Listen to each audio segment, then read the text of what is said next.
Hello friends, lecture number 7 कोशिका जीवन के आधारभूत इकाई में आपका स्वागत है। आज हम बात करते हैं वैक्यूल्स यानी रिक्तिका के बारे में।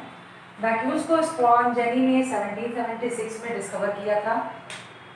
इन्होंने ये बताया कि वैक्यूल्स यानी रिक्तिका जो है ये कोशारस से फिल होती है। कोशारस का मतलब होता है यानी कि सेल सैक जो कि प्रोटोप्लाज्म की तरह होता है, बिल्कुल लिक्विड एक होता है, उसकी तरह उससे ये फिल होती है।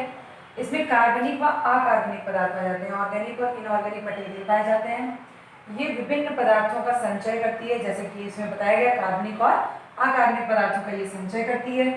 फिर चौथा पॉइंट इसमें है एंथ्रोसाइनिक पिगमेंट पाया जाता है। ये एक तरह का वर्णक होता है, एक तरह का रंग होता है जिसमें लाल, बैगनी, काला और नीला रंग पाया जाता है, जिसके कारण पौधों में जो पुष्प होते हैं या फल होते हैं उनका कलर इस पिगमेंट के कारण लाल, बैगनी, काला और नीला होता है। तो वैक्यूल्स में जो होता है हमारा एंथ्रोसाइनिन पिगमेंट पाया जाता है, जिसके कारण पुष्प और फल लाल, बैगनी कलर के होते हैं। ये एक इम्पॉर्टेंट क्वेश्चन भी है।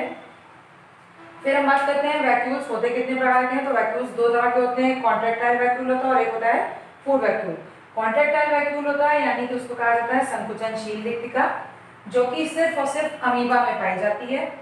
फिर जो फूड वैक्यूल्स होता है, जो प्लाज्मोडियम यूग्लिना जैसे अदर प्रोटिस्टा मतलब प्रोटिस्टा के जितने भी अलग मेंबर हैं या और मेंबर हैं प्लाज्मोडियम और यूग्लिना, उनके अंदर फूड वैक्यूल यानी कि खाद्य रिक्तिका पाई जाती है, जो कि खाद्य का संतुलन करती है, भोजन का संतुलन करती है। और संकुचनशील रिक्तिका जो होती है वो जल का संतुलन करती है, यानी कि जल का मतलब हाइड्रो रेगुलेशन जिसको आप कह सकते हैं उसका काम करती है, वाटर रेगुलेशन का काम करती है, जल को संतुलन को बनाए रखने में काम करती है हमारी कॉन्ट्रैक्टाइल वैक्यूल, जो कि पाई जाती है सिर्फ अमीबा में।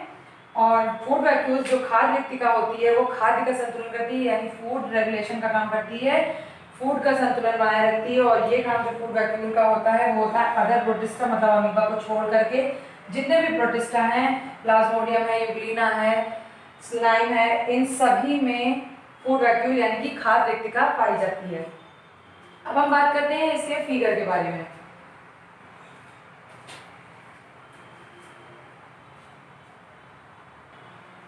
जैसा कि हम लोग वैक्यूल्स के फिगर में देख रहे हैं, वैक्यूल के फिगर में हमने ये देखा कि जो सबसे आउटर मोस्ट लेयर है मतलब सबसे बाहरी जो लेयर है उसको सेल वॉल यानी कि कोशिका भित्ति कहा गया है। उसके अंदर कई प्रोटोप्लाज्म भरे हुए हैं जिसको जीव द्रव्य का नाम दिया गया था, जीव द्रव्य कहा गया था। और ये हमारा वैक्यूल्स यानी कि हमारी है रिक्तिका, और ये है हमारा न्यूक्लियस केंद्रक।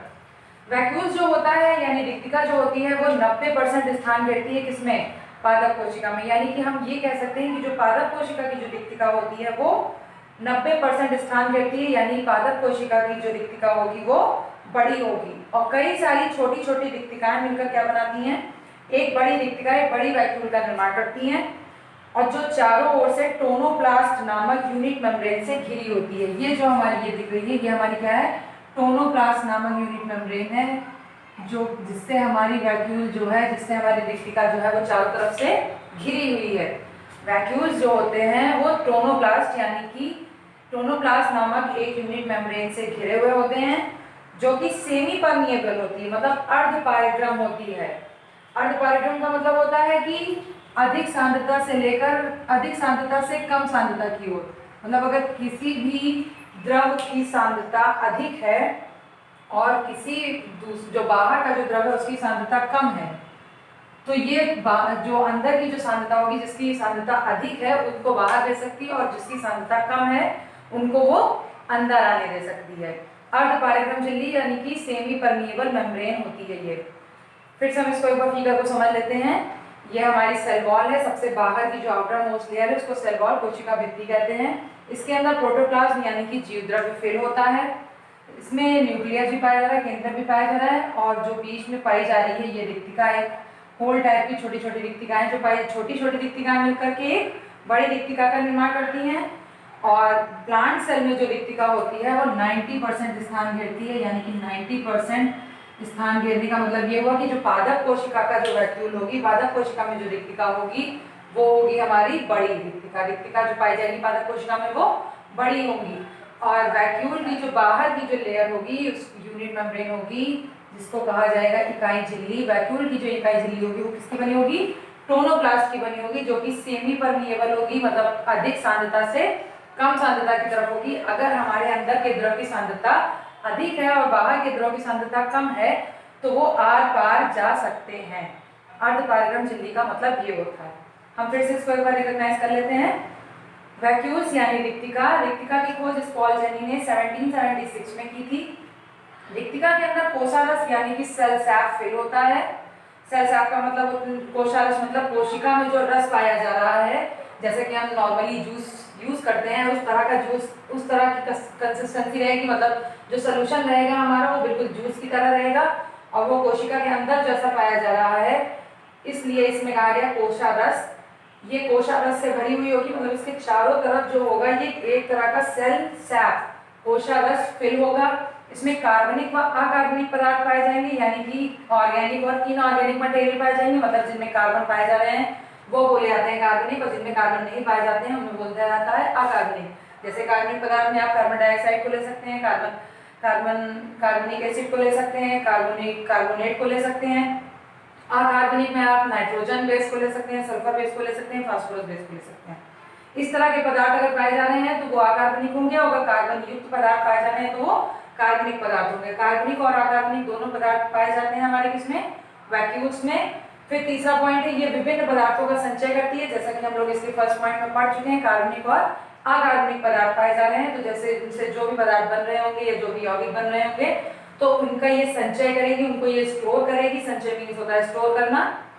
फिर फोर्थ पॉइंट है हमारा एंथ्रोसाइनिन पिगमेंट, यानी कि पिगमेंट का मतलब होता है वर्णक, जिसके कारण हमारा कलर आता है। जैसे कि लोग कहते हैं कि आप बहुत काले हो तो इसमें आपके अंदर मेलानिन पिगमेंट ज्यादा है, इस वजह से आपका कलर जो है सावला है या थोड़ा सा डल है। एंथ्रोसाइनिन पिगमेंट होता है, जो एंथ्रोसाइनिन पिगमेंट ये जो वर्णक होता है इसके ये पौधों में देखा जाता है। पौधों में जो पुष्प होते हैं यानी कि फूल जो होते हैं और फल होते हैं उनमें देखा जाता है। फूल और फल का जो कलर होता है इस पिगमेंट के कारण, इस वर्णक के कारण, तो इस वर्णक के कारण जो फूल और फल का कलर आता है वो लाल आता है, यानी कि रेड, पर्पल, बैगनी, ब्लैक, काला और ब्लू, नीला। ये चार कलर पाए जाते हैं एंथ्रोसाइनिन पिगमेंट में, जिसके कारण जो पौधे होते हैं उनमें पुष्प और फल का कलर इस तरह का पाया जाता है, किसके कारण, एंथ्रोसाइनिन पिगमेंट के कारण। ये कंपटीशन में भी क्वेश्चन आता है किस पिगमेंट के कारण पुष्प और फल का कलर लाल या बैगनी होता है, तो एंथ्रोसाइनिन पिगमेंट आप टिक कर सकते हो। अमीबा में फिर देखा जाता है वैक्यूल कितने तरह के होते हैं। वैक्यूल नॉर्मली 2 टाइप्स होते हैं, कॉन्ट्रैक्टाइल वैक्यूल और फूड वैक्यूल। कॉन्ट्रैक्टाइल वैक्यूल की हिंदी होती है संकुचनशील रिक्तिका और फूड वैक्यूल की हिंदी होती है खाद्य रिक्तिका। संकुचनशील रिक्तिका जो होती है वो हमारे सिर्फ और सिर्फ अमीबा में पाई जाती है, जिसका फिगर आप लोग सबसे पहले पढ़ चुके हो। वो इस तरह से होता है, जिगजैग मोशन में होता है। इसके अंदर संकुचनशील रिक्तिका पाई जाती है जो कि जल का संतुलन, ऑस्मो रेगुलेशन करती है। जल के संतुलन को बनाए रखने के लिए जो रिक्तिका पाई जा रही है, जो वैक्यूल पाया जा रहा है उसका नाम है कॉन्ट्रैक्टाइल वैक्यूल और ये पाया जा रहा है किसमें, अमीबा में। बट अदर प्रोटिस्ट, लेकिन अदर प्रोटिस्टा, जो प्रोटिस्टा के अदर मेंबर, प्रोटिस्टा एक किंगडम है, जैव विविधता वाले लेसन में भी आप इसको डिस्कस करेंगे अच्छे से। अदर प्रोटिस्ट जो है, अलग जो प्रोटिस्ट है, मतलब अमीबा को छोड़कर भी जितने भी प्रोटिस्टा बने बचे, जैसे कि प्लाज्मोडियम है, यूग्लिना है, स्लाइम है, इन सब में फूड वैक्यूल पाया जा रहा है, यानी कि खाद्य रिक्तिका पाई जा रही है। और ये खाद्य रिक्तिका जो होगी वो खाद्य के संतुलन को बनाए रखने में हेल्प करेगी। फिर हम फिगर के बारे में देखते हैं। फिगर जो है वैक्यूल्स में जो आउटर मोस्ट लेयर है हम देख रहे हैं, जो किसी भी कोशिका की जो आउटर मोस्ट लेयर है वो सेल वॉल कोशिका भित्ति के नाम से जानी जा रही है। इसके अंदर हम देख रहे हैं प्रोटोप्लाज्म पाया जा रहा है और केंद्रक पाए जा रहे हैं, वैक्यूल्स पाया जा रहा है। जो वैक्यूल्स होता है वो कई सारी छोटी छोटी रिक्तिकाओं से मिलकर बना हुआ होता है और 90% वैक्यूल, मतलब जो वैक्यूल की जो साइज होती है वो 90% होती है किसमें, प्लांट सेल में, यानी कि आप कह सकते हैं जो प्लांट सेल की रिक्तिका होती है वो बड़ी होती है। और वैक्यूल्स की जो यूनिट मेम्ब्रेन होती है, यानी कि वैक्यूल की जो इकाई झिल्ली होती है, जो इकाई झिल्ली जो होती है वो 4 परतों से मिलकर बनी होती है। अभी हम इसको आगे डिस्कस कर रहे हैं।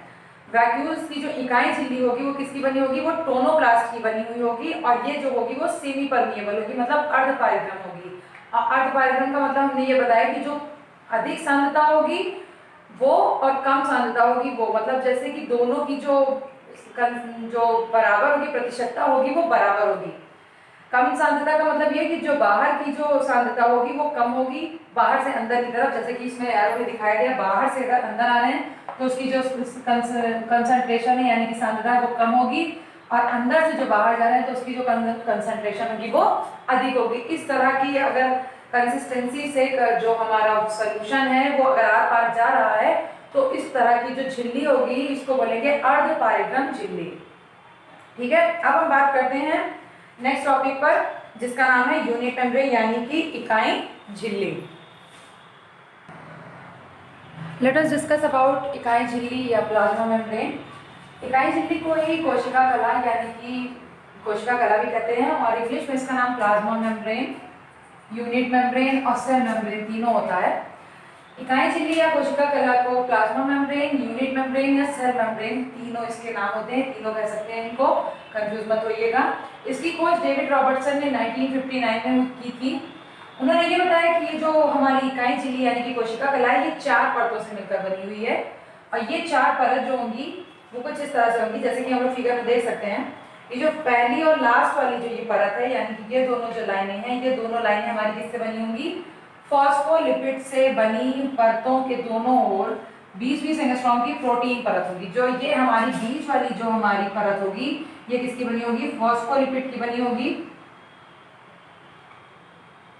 और जो ये दोनों परतें होंगी, ये परत और ये परत, ये दोनों परत हमारी बनी होगी किसकी? प्रोटीन की बनी हुई होगी।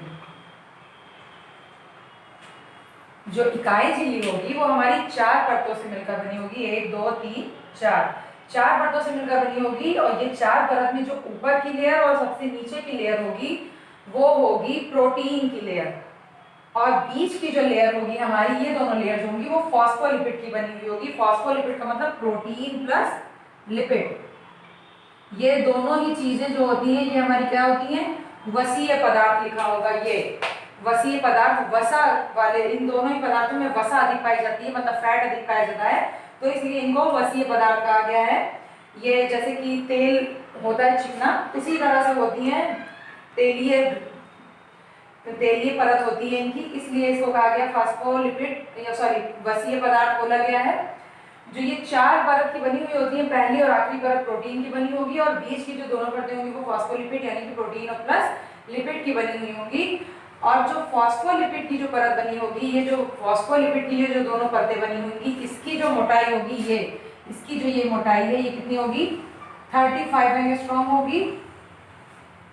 और जो दोनों प्रोटीन की लेयर होगी, मतलब अपर लेयर एंड सबसे लोअर लेयर जो होगी, वो जो दोनों परतें बनी होंगी जो हमारी प्रोटीन की, वो होंगी, उसकी मोटाई होगी 20 एंगस्ट्रॉम की। अपर लेयर और लोअर लेयर की जो मोटाई होगी जो कि प्रोटीन से बनी हुई होगी, उसकी मोटाई होगी 20 एंगस्ट्रॉम, और जो बीच की दोनों परतें होंगी जो कि फॉस्फोलिपिड की बनी होगी यानी प्रोटीन प्लस लिपिड वसीय पदार्थ की बनी हुई होगी, उसकी मोटाई होगी 35 एंगस्ट्रॉम। यही हमारे पॉइंट में लिखा हुआ है, ये 4 परतों से मिलकर बना हुआ है। मध्य में वसीय पदार्थ फॉस्फोलिपिड से 2 परतें बनी हैं जो कि 35 एंगस्ट्रॉम की हैं, मतलब 2 परतें जो ये हमारी दोनों परतें देख रहे हैं हम लोग, ये जो बनी हुई हैं ये हमारी फॉस्फोलिपिड से बनी हुई है यानी प्रोटीन प्लस लिपिड से बनी हुई है, जिसकी मोटाई 35 एंगस्ट्रॉम है, या जो 35 एंगस्ट्रॉम मोटी है। फिर 4th पॉइंट है, फॉस्फोलिपिड से बनी परतों के दोनों ओर, यानी कि इसके इस ओर इसके इस ओर, तो दोनों ओर हो गया। फॉस्फोलिपिड की बनी हुई परतों के दोनों ओर 20 एंगस्ट्रॉम की मोटी प्रोटीन परत है, इसकी 20 एंगस्ट्रॉम की मोटी परत होगी, और इसकी 20 एंगस्ट्रॉम की मोटी परत होगी जो कि किसकी बनी होगी? प्रोटीन की बनी हुई होगी। फिर लास्ट पॉइंट है, चारों परतें मिलकर यूनिट मेम्ब्रेन बनाती है जिसकी मोटाई अप्रॉक्स -70, जिसकी मोटाई लगभग 75 एंगस्ट्रॉम होगी। अगर आप स्क्वायर करेंगे तो 20 हो जाएगा 40, और 40 और 35 हो जाएगा 75। सो जो इसकी मोटाई आएगी वो होगी 75 एंगस्ट्रॉम। और तो इसकी ये जो पूरी हमारी जो यूनिट मेम्ब्रेन होगी, यानी कि पूरी जो हमारी इकाई झिल्ली होगी या कोशिका कला होगी या प्लाज्मा मेम्ब्रेन होगी, वो कितनी एंगस्ट्रॉम होगी? 75 एंगस्ट्रॉम मोटी होगी, जो कि 4 परतों से मिलकर बनी हुई होगी। प्रोटीन की जो परत होगी वो 20 एंगस्ट्रॉम मोटी होगी, जो कि दोनों किनारों पर पाई जाएगी, और बीच की जो परत होगी फॉस्फोलिपिड की बनी होगी जो कि 35 एंगस्ट्रॉम की होगी। आप सीधे से इस फिगर को एक सैंडविच की तरह समझ सकते हैं। जैसे कि सैंडविच में दोनों तरफ ब्रेड लगी होगी, जो दोनों ब्रेड लगी होंगी वो 20 एंगस्ट्रॉम की होगी, और दोनों ब्रेड जो होंगी वो किसकी होगी? प्रोटीन की होंगी, और बीच में जो उसमें आप फिल करोगे, आलू टमाटर प्याज जो भी आप फिल कर रहे हो, वो जो फिल कर रहे हो वो होगा फॉस्फोलिपिड, और वो फॉस्फोलिपिड जो होगा वो बना होगा किससे, प्रोटीन और लिपिड से। सैंडविच में तो फिलहाल वो आलू और जो भी आप फिलिंग करोगे उससे बना होगा, लेकिन यूनिट मेम्ब्रेन के लिए अगर आप समझोगे तो फॉस्फोलिपिड किससे बना होगा, प्रोटीन और लिपिड से बना होगा, जो कि कितने एंगस्ट्रॉम मोटा होगा, 35 एंगस्ट्रॉम मोटा। अगर आप देखोगे तो दोनों जो ब्रेडें होती हैं उनके बीच में जो आप फिल करते हो वो दोनों ब्रेडों की अपेक्षा काफी मोटी होती है। इस तरह से ये जो यूनिट मेम्ब्रेन होगी वो हमारी तैयार हो जाएगी, जो कि प्रोटीन, फॉस्फोलिपिड और प्रोटीन से मिलकर बनी होगी। प्रोटीन की जो लिपिड जो प्रोटीन होगी वो 20 एंगस्ट्रॉम मोटी होगी, जो कि दोनों ओर पाई जाएंगी, और फॉस्फोलिपिड जो होगा वो हमारा प्रोटीन और लिपिड से मिलकर बना होगा, जो कि 35 एंगस्ट्रॉम मोटा होगा। अब हम बात करते हैं इसके कार्य के बारे में कि कोशिका कला या इकाई झिल्ली का क्या कार्य है। अब हम बात करते हैं इकाई झिल्ली यानी कोशिका कला के कार्य वर्ग के बारे में। ये जो इकाई झिल्ली या कोशिका कला होती है ये एनिमल सेल और प्लांट सेल दोनों में पाई जाती है, और ये जो सेल होती है ये मेम्ब्रेन जो होती है ये क्या होती है, लचीली होती है, बहुत ही लचीली होती है, मतलब बहुत ही सॉफ्ट होती है। फिर दूसरा पॉइंट है, एक कोशिका को दूसरे कोशिका से अलग करती है। जैसा कि अभी हम लोगों ने फिगर में पढ़ा था, एक लेयर होती है प्रोटीन की, एक लेयर होती है फॉस्फोलिपिड की और एक लेयर होती है प्रोटीन की। तो देखा जाए तो ये तीनों ही लेयर जो है वो अपने आप में बटी हुई है। तो वही चीज इसमें कही गई है, एक कोशिका को दूसरे कोशिका से ये अलग करती है। कौन, प्लाज्मा मेम्ब्रेन जो होगी वो एक कोशिका को दूसरे कोशिका से अलग करेगी। फिर थर्ड पॉइंट है पावर ऑफ रीजनरेशन यानी पुनरुद्भवन की क्षमता होती है। पुनरुद्भवन का मतलब ये होता है कि अगर कोई भी अंग कट जाए या नष्ट हो जाए तो हम उस अंग को दोबारा से पा सकते हैं। इस तरह की जो पावर होती है, इस तरह की जो बल होता है, शक्ति होती है, उसको बोलते हैं पावर ऑफ रीजनरेशन, पुनरुद्भवन की क्षमता। जो कि आप नॉर्मली छिपकली में देख सकते हैं, जो छिपकली की पूंछ होती है वो कट जाती है और फिर से वो आ जाती है, ये एक एग्जांपल है पावर ऑफ रीजनरेशन यानी पुनरुद्भवन का। अमीबा में भी यही चीज होता है। अमीबा में भी अगर उसकी कोई भी अंग जो है, मान लीजिए वो जिगजैग मोशन कर रहा है, अगर उसका ये अंग कट गया है तो उसके अंदर पावर ऑफ रीजनरेशन होता है, जिसके कारण वो अपनी पूरी जो आकृति है, पूरा साइज जो है वो पा लेता है। इसे बोलते हैं पुनरुद्भवन यानी पावर ऑफ रीजनरेशन। ये क्षमता भी होती है किसके द्वारा, किसमें, इकाई झिल्ली का जो ये कार्य है ये पुनरुद्भवन की क्षमता को भी बढ़ाती है या पुनरुद्भवन की क्षमता भी रखती है।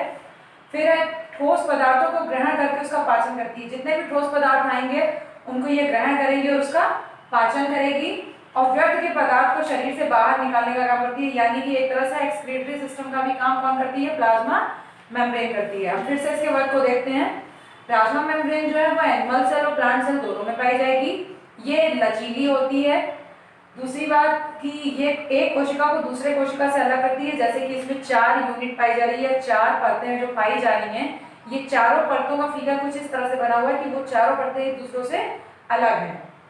तो उसी से हम समझ सकते हैं कि ये एक कोशिका जो होगी वो दूसरे कोशिका को अलग कर रही होगी। जैसे प्रोटीन की लेयर अलग है, तो मतलब मान लीजिए जो प्रोटीन की लेयर होगी वो प्रोटीन वाली कोशिकाएं जो होंगी वो एक लाइन में होंगी। फिर उसके नीचे फॉस्फोलिपिड यानी कि प्रोटीन प्लस लिपिड की जो कोशिकाएं बनी होंगी वो एक अलग लाइन में होंगी। फिर उसके नीचे जो प्रोटीन की लिपिड होगी, प्रोटीन की जो लाइन होगी, मतलब प्रोटीन वाली जो कोशिकाएं होंगी वो होंगी। तो मतलब देखा जाए तो चारों लाइनें अलग अलग होंगी। तो इसीलिए कहा गया एक कोशिका से दूसरे कोशिका को क्या करेंगी, अलग करेंगी। फिर पावर ऑफ रीजनरेशन यानी कि पुनरुद्भवन की क्षमता रखेंगी। ठोस पदार्थ, जितने भी ठोस पदार्थ बाहर से आएंगे उनको ये ग्रहण करेगी और उनका पाचन करेगी, और जितने भी व्यर्थ के पदार्थ होंगे यानी कि जो भी मटेरियल या जो भी पदार्थ व्यर्थ हैं यानी कि जिसका कोई कार्य नहीं है कोशिका के अंदर, उनको शरीर से बाहर निकालने का काम करेगी। That mean we can also say it is a excretory membrane. फिर से एक बार हम कोशिका झिल्ली यानी कि इकाई झिल्ली के बारे में रिमेम्बर कर लेते हैं। इसकी खोज डेविड रॉबर्टसन ने 1959 में की थी। उन्होंने बताया कि जो इकाई झिल्ली है वो हमारी 4 परतों से मिलकर बनी हुई है। 4 परतों में जो ऊपर और नीचे यानी कि जो बीच की परतों के जो अगल बगल परत होगी, यानी कि जो ये 4 परत में जो ये परत होगी सबसे ऊपरी परत, और सबसे निचली परत जो होगी हमारी किसकी बनी होंगी, ये दोनों बनी होंगी हमारी प्रोटीन की, जो कि 20-20 एंगस्ट्रॉम मोटी होंगी। और बीच में जो परत हमारी पाई जा रही है जिसको कहेंगे हम फॉस्फोलिपिड की लेयर, यानी प्रोटीन और प्लस लिपिड की जो लेयर बन रही है हमारी, वो हमारी होगी 35 एंगस्ट्रॉम मोटी। ये बनी होगी हमारी किससे, प्रोटीन प्लस लिपिड। यानी कि फॉस्फोलिपिड से जो ये परत बनी होगी इसकी मोटाई होगी 35 एंगस्ट्रॉम। तो देखा जाए तो ये चारों परतें मिलाकर के हमारी जो यूनिट मेम्ब्रेन तैयार होगी वो होगी 75 एंगस्ट्रॉम की, क्योंकि 20 ये हो गया आपका 40 और 40 और 35 हो गया 75 एंगस्ट्रॉम की जो हमारी बन के तैयार होगी वो होगी 4 परतों की इकाई झिल्ली या कोशिका कला यूनिट मेम्ब्रेन। और इसका काम क्या है, ये लचीली होती है और ये प्लांट और एनिमल सेल दोनों में पाई जाएगी। और ये जो चारों परतें होंगी वो एक कोशिका को दूसरी कोशिका से अलग करेंगी। जैसे कि हम देख रहे हैं कि एक कोशिका की लाइन ये है, एक कोशिका की लाइन ये है, एक कोशिका की लाइन ये और एक कोशिका की लाइन ये। तो ये चारों परतें जो होंगी ये चारों परतें जो होंगी ये एक कोशिका, अगर आप इसको समझ लें तो एक कोशिका से दूसरी कोशिका को क्या करेंगे, ये अलग करने का काम करती हैं। पुनरुत्थान पावर ऑफ रीजनरेशन, अगर कोई भी अंग क्षति हो जाता है, नष्ट हो जाता है तो उसको दोबारा से बनाने की इनके अंदर पावर होती है, शक्ति होती है, जिसको बोला जाता है पुनरुत्थान। जिसका एग्जांपल हमने बताया छिपकली की अगर पूंछ कट जा रही है तो उसके अंदर ये पावर होती है कि दोबारा से उस पूंछ को वो विकसित कर सकती है। तो इस जो पावर को कहते हैं हम पावर ऑफ रीजनरेशन। यही चीज हमने अमीबा में बताया है। फिर हमारा नेक्स्ट पॉइंट है ठोस पदार्थों को ग्रहण करके उसका पाचन करती है। मतलब जितने भी ठोस पदार्थ होंगे उनको वो ग्रहण करेगी और उसका पाचन करेगी, मतलब उसको पचाएगी, डाइजेशन का काम करेगी। फिर है व्यर्थ पदार्थ को शरीर से बाहर निकालती है। मतलब जितने भी एक्सेस यानी कि नॉन यूजेबल मटेरियल होंगे, जो भी पदार्थ व्यर्थ के हैं जिनका यूज नहीं है कोशिका के अंदर, शरीर के अंदर, तो उस पदार्थ को शरीर से क्या करेगी, बाहर निकालेगी। दैट मीन एक्सक्रीशन का काम करेगी हमारी यूनिट मेम्ब्रेन या प्लाज्मा मेम्ब्रेन या सेल मेम्ब्रेन। और इसका फिगर याद करने के लिए हमने आपको बताया है सैंडविच, जो कि दोनों तरफ से ब्रेड होती है और बीच में आलू। इस तरह से आप इसका जो फिगर है वो याद कर सकते हैं।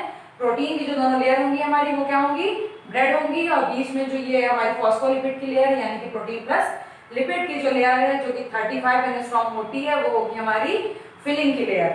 अब हम बात करते हैं अपने नेक्स्ट टॉपिक अंतःप्रद्रवी जालिका यानी कि एंडोप्लाज्मिक रेक्टिकुलम के बारे में।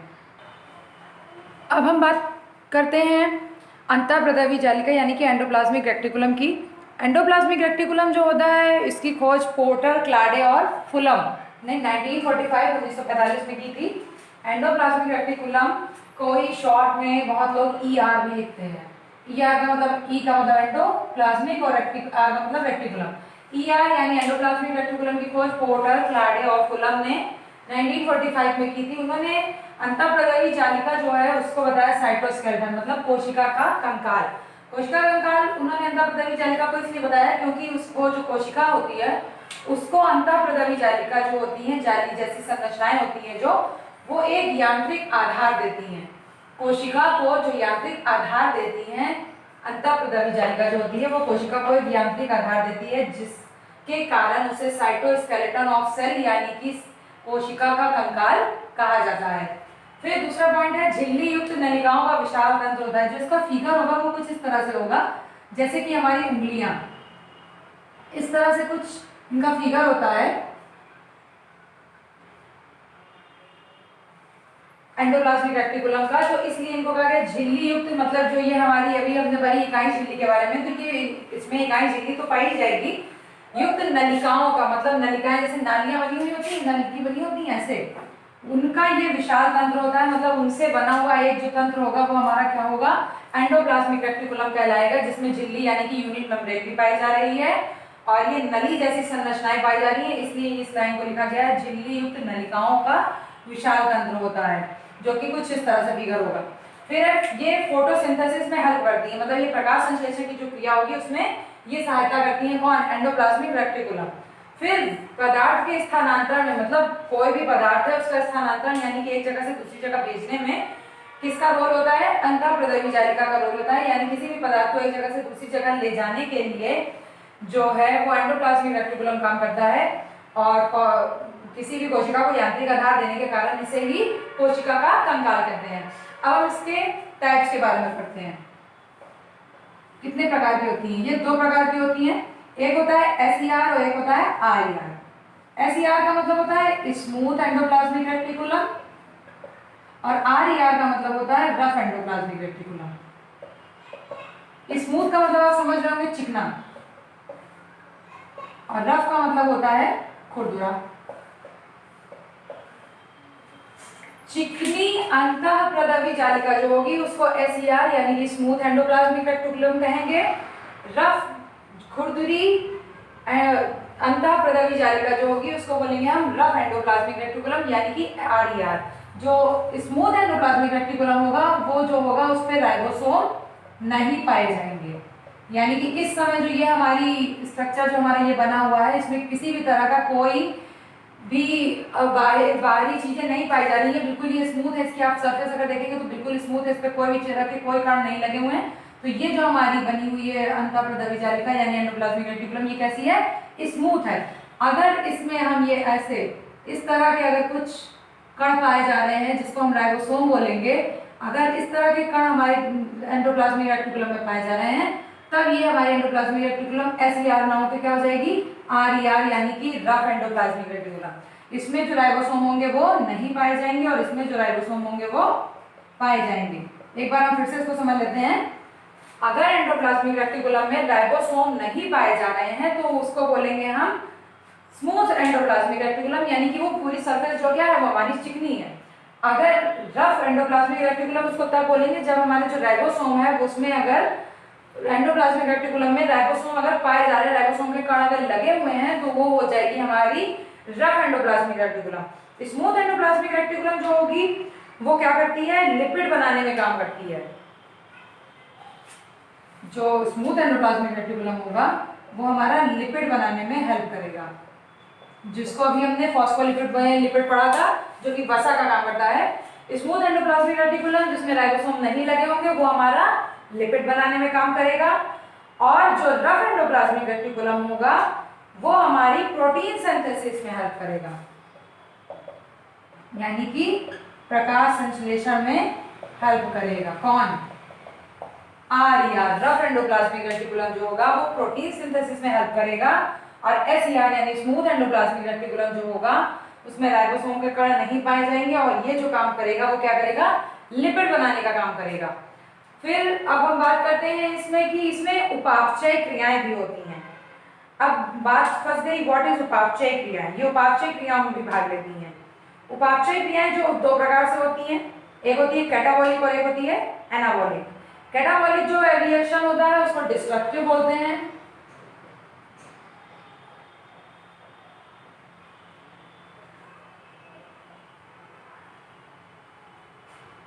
डिस्ट्रक्टिव, और ये जो होती है वो कंस्ट्रक्टिव होती है।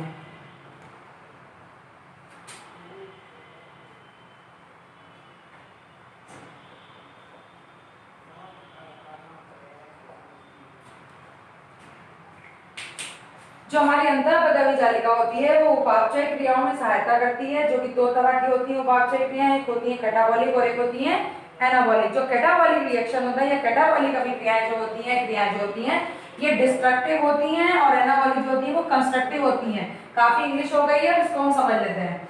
जो कैटाबॉलिक होती है ये होगा मॉलिक्यूल को क्या करेगी? ब्रेक करेगी। आप इसको ऐसा समझिए। और जो एनाबॉलिक रिएक्शन होगा यानी कि कंस्ट्रक्टिव होगा, ये मॉलिक्यूल को क्या करेगा? ऐड करेगा।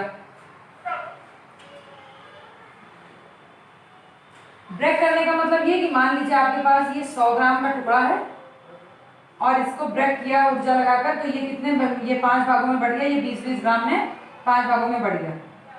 तो इस तरह का जो होगा रिएक्शन होगा, मान लीजिए कोई भी चीजें हैं या कोई भी ऐसी अभिक्रिया है जैसे कि रेस्पिरेशन को आप ले सकते हैं। तो रेस्पिरेशन में क्या होगी? जो हमारी ऊर्जा होगी वो मुक्त होगी। ऊर्जा हमारी जो हो रही है वो क्या हो रही है? मुक्त हो रही है। तो वो कई टुकड़ों में क्या हो रही है? टूट रही है। तो इसीलिए लिखा गया है कैटाबॉलिक जो होगी वो होगी डिस्ट्रक्टिव, यानी कि डिस मतलब अलग हो जाना, ट्रक्टिव मतलब टूट जाना। तो अलग हो जा रही है मॉलिक्यूल, इसमें क्या हो रहे हैं? ब्रेक हो जा रहे हैं। और एनाबॉलिक जो है, जो कि कंस्ट्रक्टिव प्रोसेस है, इसमें होगा हमारा प्रोटीन सिंथेसिस यानी कि फोटोसिंथेसिस या प्रोटीन सिंथेसिस जो भी कह लो आप। फोटोसिंथेसिस भी हो सकती है, प्रोटीन सिंथेसिस भी हो सकती है।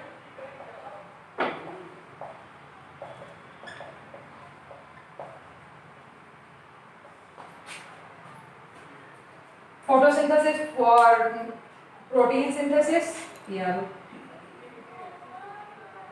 प्रोटीन सिंथेसिस और फोटोसिंथेसिस में जो हम देखेंगे रिएक्शन या जो हम क्रिया देखेंगे वो देखेंगे एनाबॉलिक क्रिया, जिसमें हमारे जो मॉलिक्यूल होंगे वो ऐड होंगे। मतलब मान लीजिए ये इसका जस्ट सपोज 20 मिलकर क्या बना देंगे, 100 ग्राम का अगर कोई मॉलिक्यूल बना देंगे तो वो हमारी हो जाएगी एनाबॉलिक रिएक्शन, यानी कि इसमें ऊर्जा क्या हो रही है, दी जा रही है।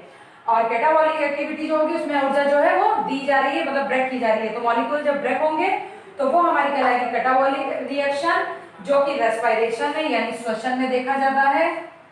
और एनाबॉलिक जो अभिक्रिया होगी वो हमारी वो होती है कंस्ट्रक्टिव, यानी कि उसमें मॉलिक्यूल जो होंगे वो ऐड होंगे, यानी कि 20 यानी कि जितने भी 20 होंगे, पांचों 20 है मिलकर के एक बना दे रहे हैं। सीधी सी बात जानिए, ये एक मुट्ठी है, ये मुट्ठी है, ये अलग हो गई, ये हो गया आपका कैटाबॉलिक।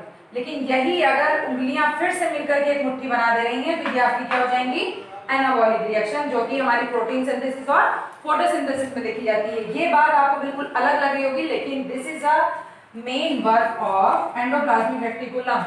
अंतःप्रदवी जालिका का ये मुख्य कार्य होता है कि ये उपापचय क्रियाओं में भी भाग लेती हैं। आइए फिर से इसको हम डिस्कस कर लेते हैं। अंतःप्रदवी जालिका यानी कि एंडोप्लाज्मिक रेटिकुलम, शॉर्ट में इसको ER लिखते हैं। इसकी खोज पोर्टर, क्लाडे और फिलम ने 1945 में की थी।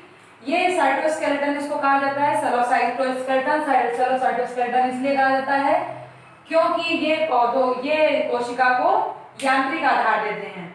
यांत्रिक आधार देने के कारण ही इनको हम कहते हैं साइटोस्केलेटन, कोशिका का कंकाल। ये झिल्ली युक्त नलिकाओं का विशाल तंत्र होता है, यानी कि जो इनकी ये जो झिल्लियां होंगी वो कुछ इस तरह से बनी होती है।